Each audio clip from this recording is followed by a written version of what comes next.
Sociología urbana en la ciudad de San José entre los periodos finales del siglo XIX y principios del siglo XX. La cultura urbana en Costa Rica sufrió una modificación producto de la expansión del café, lo que llevó a la sociedad a un proceso de europeización y secularización. La europeización y secularización de la burguesía y otros grupos urbanos se expresó en su vinculación a la ideología capitalista y positivista del progreso. La burguesía agroexportadora, en la cúspide de la jerarquía social, encontró en el café una temprana fuente de estabilidad y riqueza, en que consolidó su poder. Esto fortaleció la división cultural entre los cosmopolitas de las ciudades y el grueso de los campesinos y artesanos, quienes seguían fieles a sus creencias, costumbres y tradiciones de origen colonial. Urbano, ciudad moderna. El tren. Las estaciones del tren eran lugares de socialización e intercambio de mercancías. Debido al auge cafetalero, se dio la necesidad de la construcción de un medio de transporte, el cual permitiera llevar este producto a las zonas portuarias en el Atlántico. Eran lugares de comunicación con el mundo exterior. El tranvía. Una pequeña historia.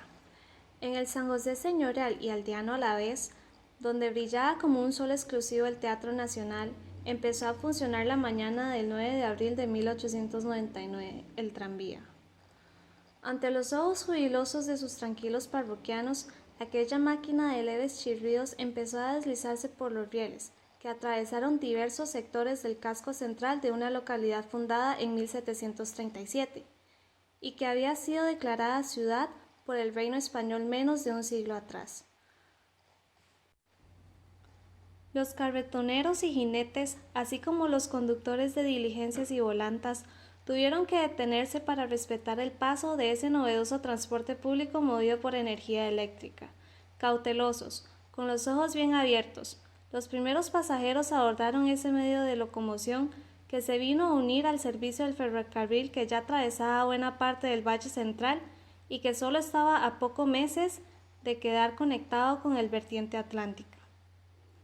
El San José señorial y de finos y elegantes modales se abría campo, orgulloso, hacia la modernidad. El primer trayecto iba de la Sabana hasta la estación de ferrocarriles al Atlántico. Poco a poco se fueron estableciendo ramales para llegar a San Pedro Montes de Oca, Guadalupe, Pavas, el sector de la estación del Pacífico. Y poco a poco aquella novedad pasó a ser rutinaria, de modo que con el transcurrir de los años los automóviles y autobuses lo fueron arrinconando hasta desplazarlo totalmente. Así como un día, en el año de la víspera de un nuevo siglo, los ojos de los josefinos vieron con deleite el advenimiento del tranvía, así también con total indiferencia. Lo vieron desaparecer. Eso fue el 1 de agosto de 1950, el día que hizo su último recorrido. Se consideró que había agotado su función y ni siquiera se guardó la máquina de esas para mostrarlas a las generaciones futuras. Hoy, cuando la ciudad la ahoga el humo de los vehículos automotores, el tranvía revive como una cálida y pujante añoranza que tal vez se vuelva a materializar en no muy lejano plazo. Ensanchamientos, calles y avenidas. El principal eje de la ciudad estaba marcado entre la estación del ferrocarril al Atlántico y el edificio metálico. A sus alrededores la burguesía aprovechó para establecer sus suntuosas residencias al noroeste de la ciudad, como Barrio Amón y Barrio Toya Aranjuez. Dentro de las transformaciones de la ciudad se dio un crecimiento en las cantidades de calles. Esto permitió mejoras en el ámbito de la movilidad, tanto para quienes transitaban a pie como para quienes utilizaban carretas y otros medios para transportar sus productos. En la avenida central era común que las tiendas cerraran a las 10 de la noche, permitiendo una vida nocturna en la ciudad que las élites utilizaban para recorrer. Bulevares. Fueron promovidos por las élites para expresar sus valores de clase social. Por ejemplo, el Paseo de los Damos, la calle a la Sabana y Paseo Colón. Monumentos. Los monumentos buscan transmitir en la sociedad valores nacionalistas, ubicados en parques para que fueran símbolos e hitos de la ciudad. El mercado. Los primeros mercados en San José se ubicaron en el Parque Central, la Plaza de la Fábrica de Licores, que ahora es el Parque España, y la Plaza del Hospital San Juan de Dios. Las plazas mayores también funcionaban como mercados 2 veces por semana. Tanto en el Parque Central como en el mercado iban todas las clases sociales, desde el presidente hasta el más humilde. En 1880, el gobierno decretó que se construyera un nuevo edificio para convertirlo en un mercado fijo, para compras diarias debido al aumento de la población, por lo que las actividades del mercado de la Plaza Central se trasladan a ese lugar, convirtiéndose la Plaza Central en un bello parque y jardín para recreo de los habitantes. Los nuevos mercados municipales permitían una mayor higiene y facilidad de cobro de los impuestos municipales. Parques. El Parque Central es un lugar para todas las clases sociales. La Sabana es otro lugar de recreación de la ciudad, el más grande. Sin embargo, es hasta 1899 que se integra a la ciudad con la llegada del tranvía. Ejemplos de parques: Parque Morazán, Parque España y Parque Central. Arquitectónico. Las obras arquitectónicas fueron herramientas de control social por el Estado en el ámbito de educación, salud, urbano y vivienda.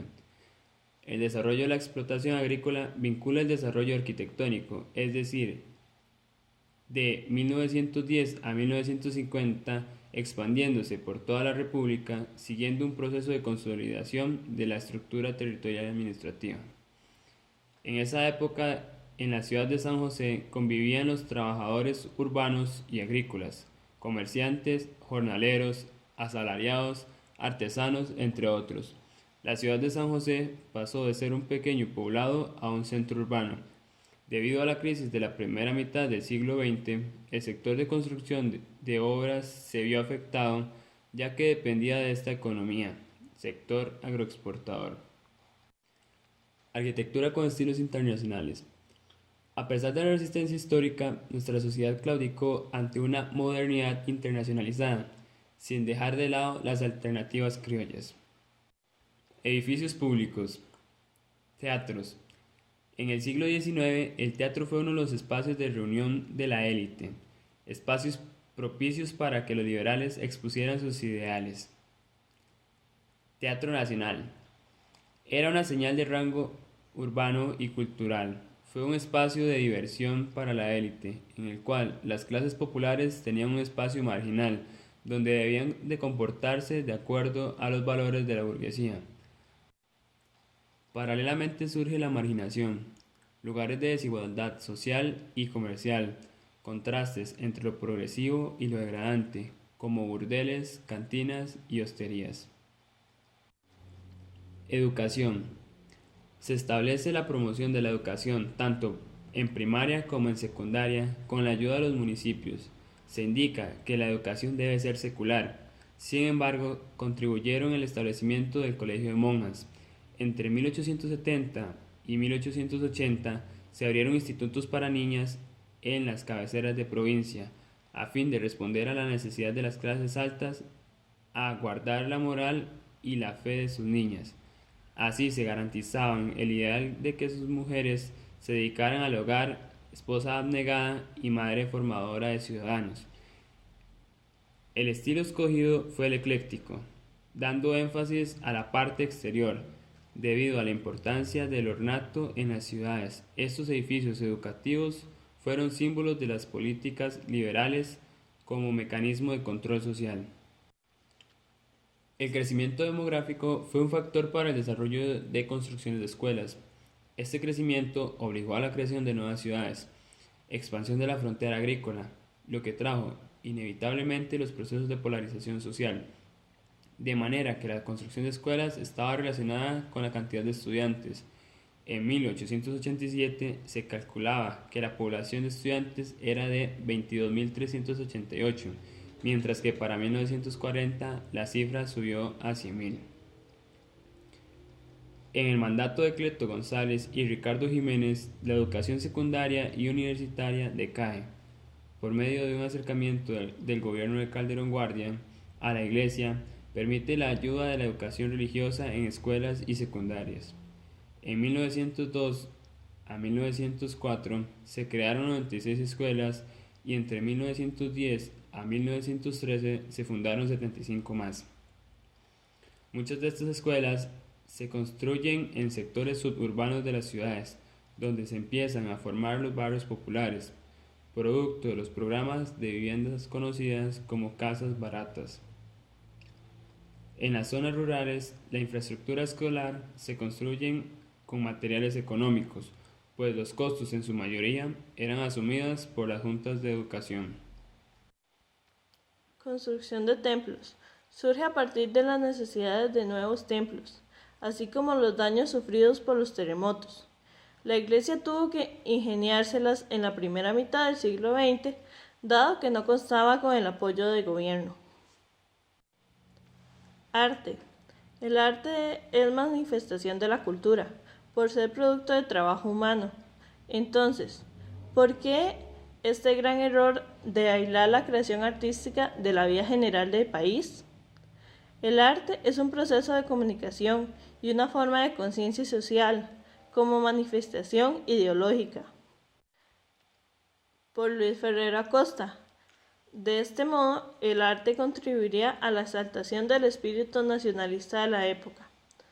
Para la época, eran común los géneros del retrato y el paisaje, acorde con la realidad rural y a la vida austera del entonces, se da la iniciación del género costumbrista.